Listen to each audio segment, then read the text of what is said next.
Central सतह पे या मुल्की सतह पे जो इक़दामात उठाए जाएंगे उस बारे में ना कोई सियासत करना चाहूँगा न कुछ बोलना चाहूँगा।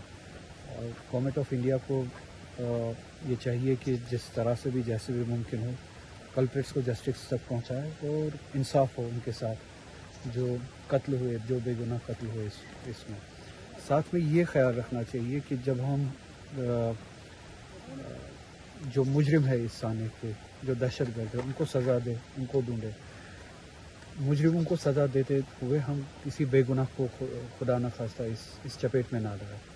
तो इसके लिए गवर्नमेंट ऑफ इंडिया को भी और यहाँ पे भी जितनी फोर्सेस है, पुलिस इंक्लूडिंग, उनको ये ख्याल रखना चाहिए कि इस प्रोसेस में किसी बेगुनाह को अजियत ना हो, चाहे वो मज़दूर हो, चाहे वो घोड़े वाला हो, चाहे वो टैक्सी वाला हो, चाहे वो लेबरर हो।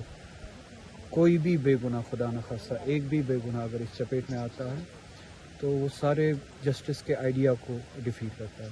तो यही गुजारिश होगी जो इसमें जो रिएक्शन है पूरे मुल्क का, जस्टिस मद्देनज़र हो और बेगुनाहों को इसके चपेट में ना लाए। डिप्लोमेटिक एक्शन को आप कैसे देखते हैं? मैंने पहले ही कहा, मुल्क जिस तरह से भी रिएक्ट करना चाहता है वो उसका हदफ ये हो कि जस्टिस हो इन लोगों के साथ। हम जस्टिस के साथ है, उस रिएक्शन के साथ है और चाहिए कि पूरी दुनिया में एक आवाज़ बने इंसाफ के लिए, जस्टिस के लिए, और जम्मू कश्मीर के अवाम को एक परमानेंट राहत मिले इस वायलेंस से। सबसे बड़े जो इसमें नुकसान उठाने वाली जमात जो है या पॉपुलेशन जो है वो जम्मू कश्मीर की लोग हैं, बिला लिहाज मजहब नहीं है।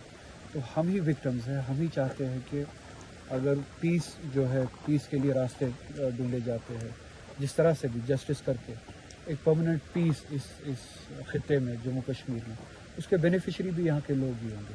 तो जैसे भी डिप्लोमेटिकली हो या किसी और तरीके से हो, हम भी मुल्क के रिएक्शन के साथ है जिसमें ये हो कि जस्टिस की तलाश हो और एक परमानेंट सोल्यूशन और एक परमानेंट पीस। स्टर्न एक्शन की बात की जा रही है, उसमें मैंने पहले ही कहा, मैं आपके लिए अल्फाजों को चेंज नहीं करूँगा।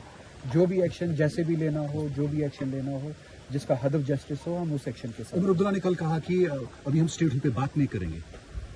स्टेटहुड पे देखिए, ठीक है, कल उन्होंने ये ऑबिचुअरी थी, ऑबिचुअरी के दौरान अगर उन्होंने सही से समझा कि वो स्टेटहुड पे बात ना करे, वो सही है और वो एक इशू है जिसको एड्रेस करना है।